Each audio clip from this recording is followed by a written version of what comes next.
BMX has almost killed me like 3 times. No joke. I've almost died on a 20-inch pedal bike, more so than anything else in my entire lifetime. And this is from a guy that did 178 miles an hour down fucking Flamingo in Vegas during traffic. Hey, we were doing fucking, we were doing moving hits. Before you know it, you're doing a fucking hit in 3rd gear and fucking whomping 4th. And in a GT500, fucking goddamn, yeah, 6 speeds. Whoop, whoop. But it is what it is. So, yeah. It's mighty late. It's like 12 o'clock right now. I was on TikTok removing videos, well, copying them over to my computer, from 11 until 6 today. I pulled 860 something videos. 1 year's worth of like 2 to 3 videos a day on average. Yeah. I mean, some days I only did 1. Some days I did like up to 7. So they were all thought after. They weren't no goddamn fucking stupid ass bullshits of you know, hey, what's today's trend? No, it was always BMX or me complaining about something, usually a trend. You know what really bothered me about TikTok?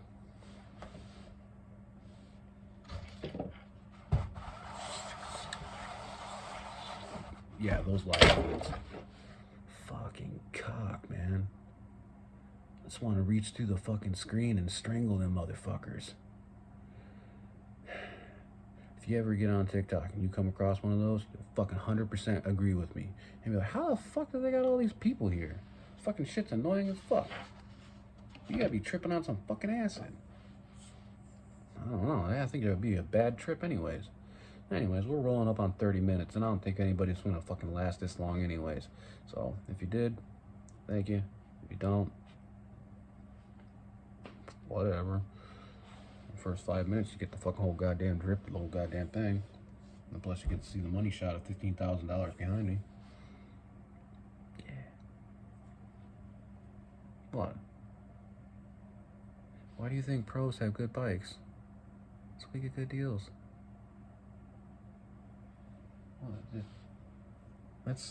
That's $4,000. That's $4,000. That's $4,000. And that's like $3,000. I didn't spend it much. Those aren't what they're worth. So, if you made it this far, and if you fucking have the balls or not audacity to fucking ask me if I'm selling a bike, go fuck yourself. You ain't got enough money, and if you do, you can build it yourself. And if you can't build a $4,000 bike, you're a fucking idiot, because it's just bike parts. It's just bike parts. Like 90% of people can't even fucking chew their own wheels. What the fuck? Today is just a fucking goddamn hypocritical bunch of bullshits. Anyways. Yeah, I'll look over this way. You guys have a good night.